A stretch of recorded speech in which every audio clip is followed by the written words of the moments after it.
नमस्कार, हमारा उत्तराखंड में आप सभी का स्वागत है। मैं हूं आपके साथ सृष्टि शुक्ला। खबरों से पहले नजर डालते हैं इस वक्त की सुर्खियों पर। हर हर महादेव के जयकारे के साथ सावन के पहले सोमवार की पूजा। काशी उज्जैन में उमड़े श्रद्धालु शिवालयों में भक्त कर रहे हैं पूजा। वन महोत्सव कार्यक्रम का हुआ आयोजन। सीएम त्रिवेंद्र सिंह रावत ने कार्यक्रम का किया आयोजन। आयोजन में लिया गया 2 करोड़ से अधिक पौधारोपण का लक्ष्य। हरेला पर्व पर शिक्षा मंत्री ने किया वृक्षारोपण। जीजीआईसी शिक्षा मंत्री ने किया वृक्षारोपण। प्रदेशवासियों को दी हरेला पर्व की बधाई। सितारगंज में यूथ कांग्रेस के कार्यकर्ताओं ने फूका प्रदेश सरकार का पुतला। पेट्रोल डीजल के बढ़ते दामों पर यूथ कांग्रेस का प्रदर्शन। राज्य में आफत बनकर बरसी बारिश। तेज बारिश से अलग अलग हिस्सों को किया गया प्रभावित। बारिश से बढ़ा नदियों का जलस्तर। और उत्तराखंड में बढ़े कोरोना के केस। 31 नए कोरोना के मामले मिले। संक्रमितों का आंकड़ा पहुंचा 3124। आप देख रहे हैं के न्यूज़, खबरों का सारथी। रुक करते हैं खबरों का। खबर उत्तराखंड से, जहां पर मुख्यमंत्री ने कहा है कि जल जीवन मिशन योजना से हर घर को नल में जल की आपूर्ति की जाएगी। साथ ही साथ सरकार की कोशिश है कि लोगों को स्वच्छ पेयजल मिले। वर्तमान में पेयजल कनेक्शन की कीमत 2350 रुपए है, परंतु इतनी राशि हर ग्रामीण द्वारा दिए जाना संभव नहीं है। मुख्यमंत्री ने घोषणा की है कि जल जीवन मिशन के अंतर्गत मात्र 1 रुपए में पानी का कनेक्शन दिया जाएगा। मुख्यमंत्री ने कहा है कि कोरोना से लंबी लड़ाई है, लेकिन हम बेहतर स्थिति में आ गए हैं। फिर भी तमाम सावधानियां बरतनी जरूरी है। घर में बड़े बुजुर्गों और छोटे बच्चों का ध्यान रखें। मास्क की अनिवार्यता और फिजिकल डिस्टेंसिंग का पालन करें। जो जल जीवन मिशन है माननीय प्रधानमंत्री जी का 2024 हर घर नल, ये लक्ष्य रखा गया है। और जो जल जीवन मिशन है ग्रामीण क्षेत्र में पानी की उचित मात्रा और स्वच्छ पेयजल के मानकों पर जो दिया जाना चाहिए उसको रखा गया है। इसमें 2350 रुपया कनेक्शन चार्ज है अभी तक। मुख्यमंत्री श्री त्रिवेंद्र सिंह रावत ने मुख्यमंत्री स्वरोजगार योजना के तहत समेकित सहकारी विकास परियोजना व गंगा गाय महिला डेयरी योजना में दुधारू पशु क्रय कार्यक्रम का शुभारंभ किया है। सीएम त्रिवेंद्र सिंह रावत ने बताया है कि उत्तराखंड देश का पहला राज्य है जहां मुख्यमंत्री स्वरोजगार योजना जैसी योजना प्रारंभ की जा रही है। इसमें कोविड-19 से प्रभावित होकर वापस लौटे प्रवासियों के साथ ही युवाओं और महिलाओं के लिए स्वरोजगार के अवसर प्रदान किए जाएंगे। उद्योग विभाग के तहत योजना प्रारंभ करने के साथ ही अन्य विभिन्न विभागों की योजनाओं को भी इसमें समावेशित किया जाएगा।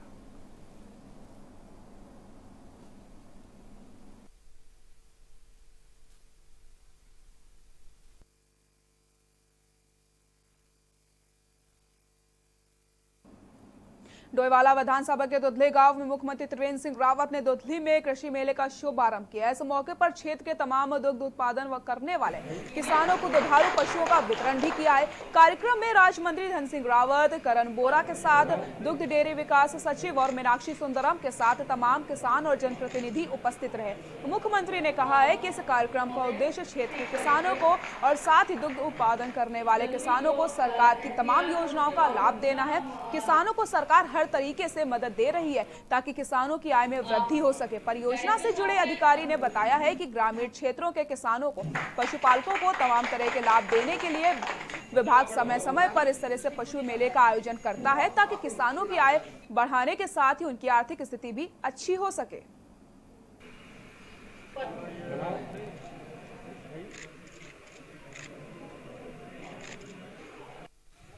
द्वारा वित्त पोषित राज्य समेकित सहकारी विकास परियोजना और राज्य सरकार की गंगा गाय महिला डेयरी योजना के अंतर्गत जो दुग्ध सहकारी समिति सदस्य हैं हमारे प्रदेश में, उनको जो है दुधारू पशुओं का वितरण कार्यक्रम जो है उसका शुभारंभ आज माननीय मुख्यमंत्री जी कर कमलों से किया गया है।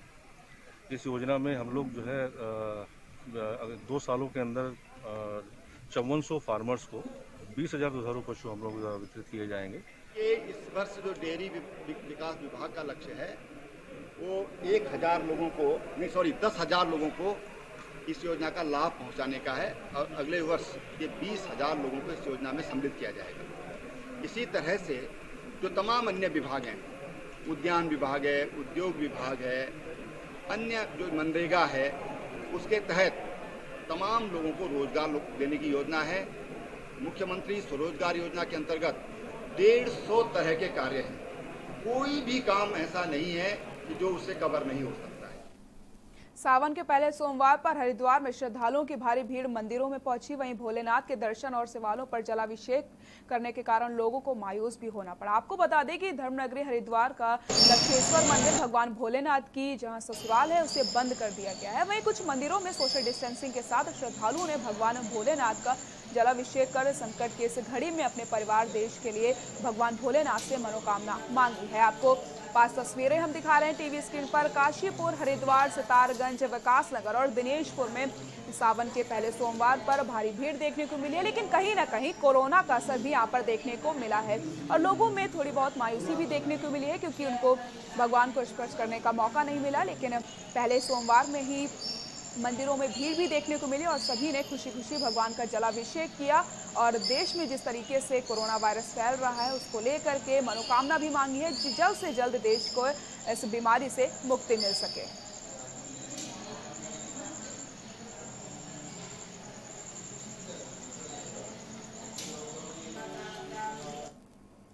राजधानी देहरादून के धर्मपुर विधानसभा क्षेत्र में वन विभाग की वन महोत्सव कार्यक्रम का आयोजन किया गया, जिसमें बतौर मुख्य अतिथि सीएम त्रिवेंद्र सिंह रावत ने शिरकत करी। कार्यक्रम में वन मंत्री डॉक्टर हरक सिंह रावत, विधायक विनोद चमोली समेत अन्य गणमान्य उपस्थित रहे। इस दौरान मुख्यमंत्री ने महोत्सव का शुभारंभ पीपल का पौधा लगाकर किया। इस दौरान मुख्यमंत्री ने सभी प्रदेशवासियों से भी अधिक पौधारोपण करने और उनके संरक्षण की अपील भी करी है। वहीं कार्यक्रम में वन मंत्री डॉक्टर हरक सिंह रावत ने कहा है कि वन विभाग का इस साल 2 करोड़ से अधिक पौधारोपण का लक्ष्य रखा गया है, जिससे पर्यावरण का संरक्षण हो सकेगा। मुख्यमंत्री जी का स्वागत करेंगे, अभिनंदन करेंगे। 2 करोड़ पौधे लगाने का लक्ष्य रखा गया है और आज वनोत्सव से इसका शुभारंभ हो चुका है। 16 जुलाई हरेला पर्व होता है और उस दिन हमने सार्वजनिक अवकाश की घोषणा की थी कि उस दिन हम पूरे राज्य में एक साथ वृक्षारोपण करेंगे, लेकिन कोविड की वजह से हमको उसमें थोड़ा तब्दीली करनी पड़ी क्योंकि जो सामाजिक दूरी एक साथ जब वृक्षारोपण होगा तो उसमें उसकी संभावनाएं कम हो जाएंगी। यहाँ रुकते हैं एक छोटे से ब्रेक के लिए, जल्द हाजिर होता है।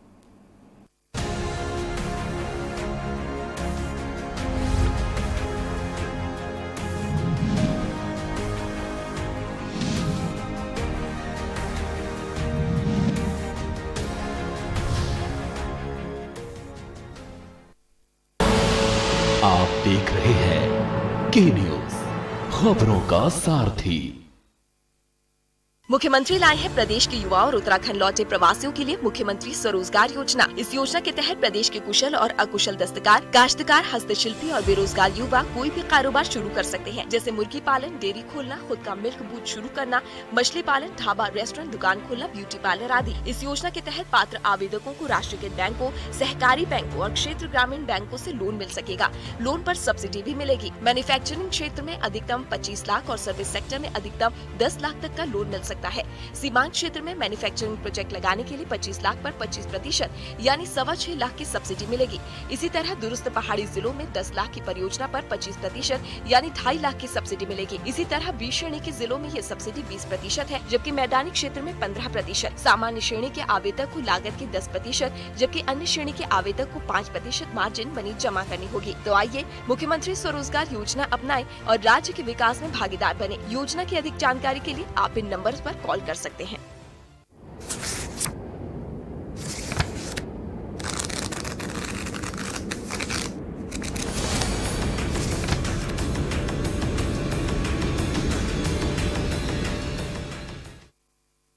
कोरोना महामारी से परेशान युवकों व प्रदेश से बाहर आ रहे प्रवासियों के लिए सरकार ने कई कदम उठाए हैं। उत्तराखंड के लोगों को आत्मनिर्भर बनाने के लिए मुख्यमंत्री स्वरोजगार योजना के माध्यम से प्रयास किए जा रहे हैं। मुख्यमंत्री स्वरोजगार योजना उत्तराखंड के मूल निवासी स्थायी निवासियों के लिए है। इस योजना को करने के लिए राष्ट्रीयकृत बैंक, क्षेत्रीय ग्रामीण बैंकों के साथ साथ कोऑपरेटिव बैंकों से आसानी से ऋण प्राप्त हो रहे हैं। सहकारी विकास परियोजना तथा गंगा गाय महिला डेयरी योजना व आंचल मिल्क बूथ स्थापित करने के लिए 25 लाख रुपए तक का लोन सब्सिडी के साथ दिया जा रहा है। मुख्यमंत्री स्वरोजगार योजना की पंजीकरण से लेकर ऋण प्राप्ति तक की संपूर्ण जानकारी वेबसाइट पर जाकर ले सकते हैं और वेबसाइट के माध्यम से आवेदन भी कर सकते हैं। स्वरोजगार अपनाएं, उत्तराखंड को आत्मनिर्भर बनाएं।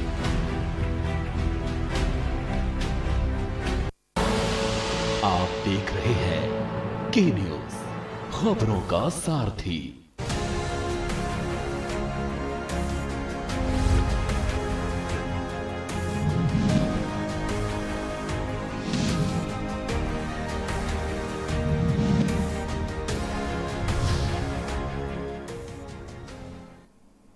ब्रेक के बाद एक बार फिर से आप सभी का स्वागत है। सितारगंज हरेला पर्व पर जीजीआईसी में वृक्षारोपण के लिए पहुंचे शिक्षा मंत्री अरविंद पांडे, वरिष्ठ भाजपा नेता बलराज पासी का विद्यालय प्रबंधन की तरफ से पुष्प वर्षा करके जोरदार स्वागत किया गया। इस दौरान उनके साथ स्थानीय विधायक सौरभ बहुगुणा, ब्लॉक प्रमुख कमलजीत कौर, पालिका चेयरमैन हरीश दुबे सहित कई नेता अधिकारी भी मौजूद रहे। पांडे ने सर्वप्रथम दीप प्रज्वलित करके हरेला पर्व को मनाते हुए वृक्षारोपण किया। वृक्षारोपण के बाद पत्रकारों से वार्ता करते हुए शिक्षा मंत्री अरविंद पांडे ने कहा कि वृक्ष हमारे जीवन के लिए अति महत्वपूर्ण होते हैं। इसके लिए अधिक से अधिक वृक्ष लगाए जाने चाहिए और वृक्षों की बच्चों की तरह हिफाजत भी करनी चाहिए। उन्होंने कहा कि कोविड-19 ने पूरी दुनिया को हिलाकर रख दिया है। प्रधानमंत्री नरेंद्र मोदी ने जैसे तैसे देश को संभाला है। कोविड-19 ने हमें ये समझने के लिए विवश कर दिया है कि हम जितना प्रकृति से दूर रहेंगे उतना ही हमारे लिए नुकसान होगा। उन्होंने कहा कि धीरे धीरे व्यवस्थाएं पटरी पर आ रही हैं और हालत सुधर भी रही है। इस दौरान जीजीआईसी की शिक्षाओं ने भवन निर्माण समेत अन्य कई मांगों की और शिक्षा मंत्री का स्टाफ की कमी और ध्यान आकर्षित करते हुए इस पर उन्होंने शिक्षा विभाग के अधिकारियों को विद्यालय में तत्काल गेस्ट टीचरों की नियुक्ति करने के निर्देश जारी किए। कहा है कि बच्चे देश का भविष्य होते हैं, बच्चों को शिक्षा किसी भी तरह से कोई समस्याएं नहीं आनी चाहिए। उन्होंने इस दौरान लोगों को हरेला पर्व की बधाई भी दी। पूरे उत्तराखंड वासियों को, देशवासियों को जो मेरी आवाज़ को सुन रहे हैं, मैं हरेला त्यौहार की बहुत बहुत शुभकामना देता हूँ, बधाई देता हूँ। हमारे उत्तराखंड का ये प्रमुख त्यौहार है और इसने महसूस कराया है कि प्रकृति जितनी स्वस्थ रहेगी उतना ही हम लोगों का जीवन स्वस्थ होगा। तो मैं बच्चों के निमित्त विद्यालय शिक्षा मंत्री हूँ, मैं बच्चों के निमित्त एक छोटा सा संदेश लेके प्रदेश के अंदर भ्रमण पे निकला हूँ 10 दिन के कार्यक्रम में। कामना देता हूँ।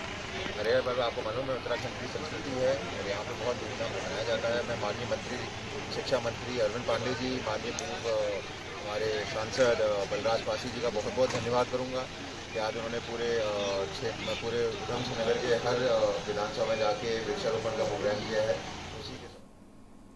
कुमाऊं के प्रवेश द्वार हल्द्वानी में सदियों पुराना तहसील भवन जल्द ही नया स्वरूप लेगा। बता दें कि कुमाऊनी शैली पर आधारित भव्य तथा अधिकतम सुविधाओं से युक्त तहसील भवन बनाए जाने के लिए प्रशासनिक स्तर पर कवायद शुरू कर दी गई है,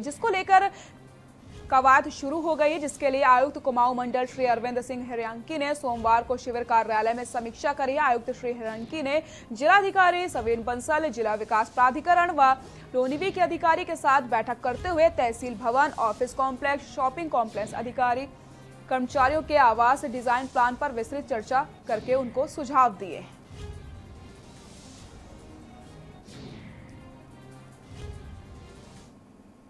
भगवान बद्री विशाल में कोरोना बीमारी के चलते सीमित मात्रा में श्रद्धालु पहुंच रहे हैं। साथ ही साथ वहां पहुंचे श्रद्धालु अलकनंदा नदी के किनारे पिंडदान भी कर रहे हैं। बता दें वहां उपस्थित पुजारी और श्रद्धालु इस बार भी सोशल डिस्टेंसिंग का पूरा ध्यान रख रहे हैं, जिसके चलते सीमित मात्रा में श्रद्धालुओं को दर्शन करने की अनुमति दी जा रही है।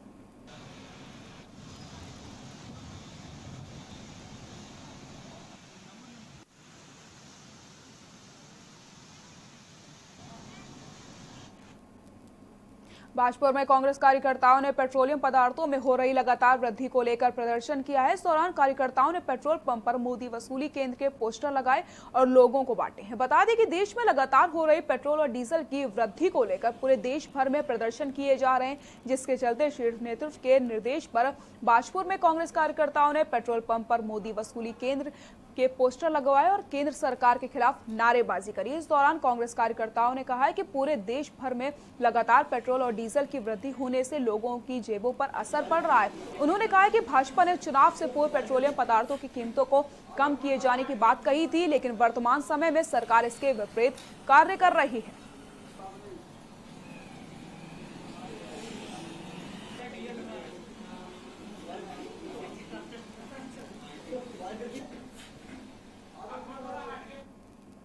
खबर चमोली से है, जहां जिला मुख्यालय गोपेश्वर में पेट्रोल और डीजल की बढ़ती मांगों के विरोध में जिला कांग्रेस कमेटी द्वारा विरोध प्रदर्शन किया गया है।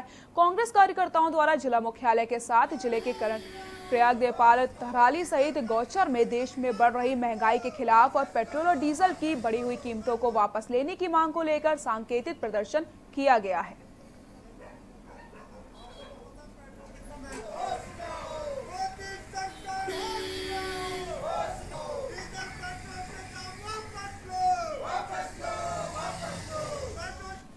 राज्य में हम लोग ने ये कहा कि जो पेट्रोल और डीजल की जो बेतहाशा वृद्धि हुई है, इसकी जो है वापस होनी चाहिए, क्योंकि अंतर्राष्ट्रीय बाजार में जब 109 रुपया प्रति बैरल था तब हमने जो है 56 रुपया का पेट्रोल दिया था। आज 42 रुपया प्रति बैरल है और आज 80 के पार हो गया है। तो कांग्रेस चाहती है कि डीजल जो महंगा हुआ है उससे पूरी महंगाई हो गई है।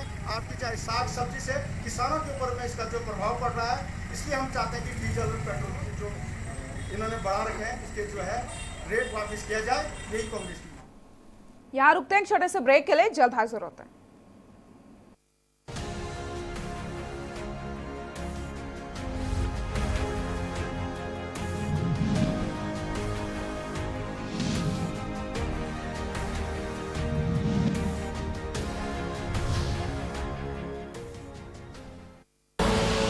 आप देख रहे हैं के न्यूज, खबरों का सारथी। Online classes in CMS for all classes for the session 2020-2021 have restarted on 1st July as per prescribed syllabus, book list and timetable available on www.cmseducation.org. Online classes will continue till government reopens schools. Online admissions in CMS for Montessori, nursery to class 9 and provisional admission for class 11 are open at www.cmseducation.org. हम आप सब अब नहीं तो कब, 9 बज जाए तब। बहुत हुई राजनीति की माया, हम बताएंगे कि आपके हिस्से में क्या आया। फिक्र आपकी, सोमवार से शुक्रवार रात 9 बजे TV 9 भारतवर्ष, अब तो सब देख रहे हैं। Mount Litra Z School, Unnao, #1 in academics, #1 in sports, best teachers, best result, smart classroom, best transport facility, world class infrastructure के साथ Mount Litra Z School, Unnao। आप देख रहे हैं के न्यूज, खबरों का सारथी।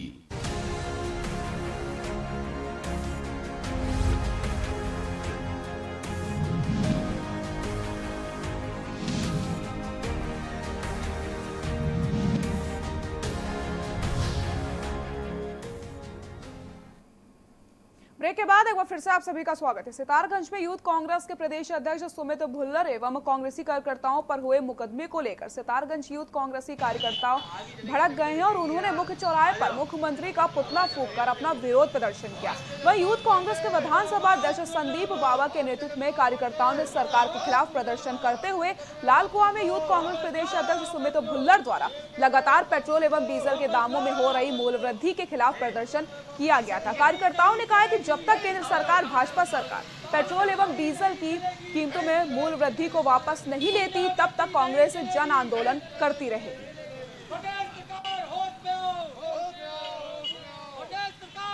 जो प्रदेश सरकार, जो भारतीय जनता पार्टी की सरकार है, ये एक तानाशाही सरकार है। ये केवल प्रदेश में गुंडागर्दी का माहौल फैला रही है। जितने भी हमारे कांग्रेस के लोग हैं, जो भी कहीं अपनी लोगों की मांगों के लिए धरना देते हैं या कोई भी कहीं तरह विरोध करते हैं, ये भारतीय जनता पार्टी के लोग, ये सरकार जो है उन पर झूठे मुकदमे लगाती है। कल ही हमारे प्रदेश अध्यक्ष जो यूथ के हैं सुमित भाई भुल्लर, उन पे इन्होंने कल मुकदमे लगा दिए हैं। अगर ये सरकार, अगर हमारी मांगे हैं, हम अपनी मांगे नहीं मांगेंगे तो हमारे पास जो हमारा जो संविधान में हमारा हक है, वो हक किसका है? हमारा हक है कि हम बेजुबानों के, जो बेचारे बाहर से आए मजदूर हैं, जो लोग हैं, उनके हक की लड़ाई लड़ेंगे, चाहे ये प्रदेश सरकार कितना भी तानाशाही करे। सरकार का फूका गया है। जो आज अपने सुमित भुल्लर जी हैं प्रदेश अध्यक्ष, उनके ऊपर कल इन्होंने मुकदमे दर्ज किए हैं। अब हम जनता की आवाज़ उठा रहे हैं और हमारी आवाज़ को दबा रहे हैं मुकदमे दर्ज करके, और हमें आगे नहीं बढ़ने दे रहे हैं और ना हमसे क्या बोलते हैं विरोध प्रदर्शन करने दे रहे हैं। आवाज़ उठाएंगे और जब तक हमारा काम चलेगा तब तक हम उठाते रहेंगे और आगे ये हुआ तो हम उसमें आंदोलन भी करेंगे, धरने प्रदर्शन भी करेंगे। सरकार द्वारा लगातार पेट्रोल डीजल के दामों में हो रही इजाफे को लेकर पूरे देश में विपक्षी दल अलग अलग तरीके से विरोध प्रदर्शन करता नजर आ रहा है। सीमांत क्षेत्र खटीमा में कांग्रेस कार्यकर्ताओं ने पेट्रोल पंपों पर उपभोक्ताओं को सरकार के खिलाफ पंपलेट देकर बड़े दामों के बारे में बताया है। प्रदर्शन कर रहे वही नेतृत्व कर रहे कांग्रेस के ब्लॉक अध्यक्ष उमेश राठौर ने बताया कि केंद्र की भाजपा सरकार बढ़े हुए रेटों को जब तक कम नहीं करेगी तब तक कांग्रेस सरकार के खिलाफ प्रदर्शन करती रहेगी। आज हम कांग्रेस के तमाम कार्यकर्ता लोग यहाँ पर एकत्रित हुए हैं पेट्रोल पंप में, और भारतीय जनता पार्टी ने जिस प्रकार से डीजल और पेट्रोल के रेट में बेतहाशा वृद्धि करी है उसके विरोध में आज हमने यहाँ पर कार्यक्रम किया है। हमने यहाँ पर जो लोग तेल भराने आ रहे हैं उनको हमने पंपलेट के माध्यम से यहाँ पर एक क्या कहते हैं जानकारी दी है कि किस प्रकार से पहले की सरकारों में विश्व स्तर पर जो कच्चे तेल की कीमत बहुत ज़्यादा हुआ करती थी, लगभग $145 पर बैरल हुआ करती थी, और आज $42 पर प्रति बैरल है। उसके बावजूद भी तेल जो है 80 से पार हो चुका है। उसको लेकर आज हम यहाँ पर क्या कहते हैं विरोध प्रदर्शन कर रहे हैं। जनपद रुद्रप्रयाग कोरोना मुक्त हो गया। रुद्रप्रयाग में कोरोना संक्रमित 100% रिकवर हुए हैं। सभी 66 केस उपचार के उपरांत रिकवर हो गए हैं। अब तक जनपद में कुल 66 व्यक्ति कोरोना पॉजिटिव पाए गए थे, जिसमें सभी व्यक्ति स्वस्थ होकर डिस्चार्ज कर दिए गए। साथ ही साथ जनपद में कोरोना वायरस से संक्रमित लोग उपचार के उपरांत 100% रिकवर हुए हैं। वहीं सोमवार को कोटेश्वर अस्पताल में कोरोना पॉजिटिव रहे 5 लोगों को स्वस्थ होने पर होम क्वारंटाइन किए से मुक्त कर दिया गया है। अब तक कोरोना पॉजिटिव पाए 100% व्यक्ति इलाज के बाद ठीक हो चुके हैं। कोटेश्वर अस्पताल में डिस्चार्ज हुए 5 मरीजों को विधायक रुद्रप्रयाग भरत सिंह चौधरी ने पुष्प भेंट की है। वह स्वास्थ्य विभाग की टीम ने तालियां बजाकर उनकी खुशी व्यक्त की है। इस अवसर पर विधायक भरत सिंह ने कहा है कि आज खुशी का पल है, हमारा जनपद कोरोना मुक्त हो गया है।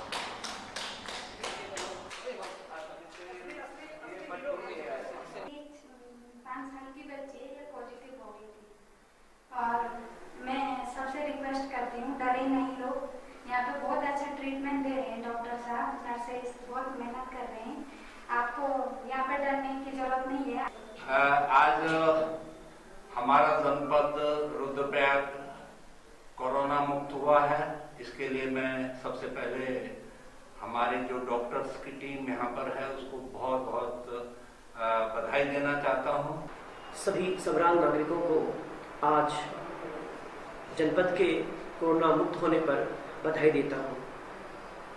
हमारे पास लगभग 66 कोरोना पॉजिटिव केसेस समय समय पे आते रहे थे, और आज अंतिम 5 कोरोना पॉजिटिव केसेस को सफलतापूर्वक डॉक्टरों की टीम के चिकित्सा उपरांत आज डिस्चार्ज कर दिया गया है। हमारा उत्तराखंड में फिलहाल के लिए इतना ही। देखते रहिए के न्यूज़ इंडिया। नमस्कार।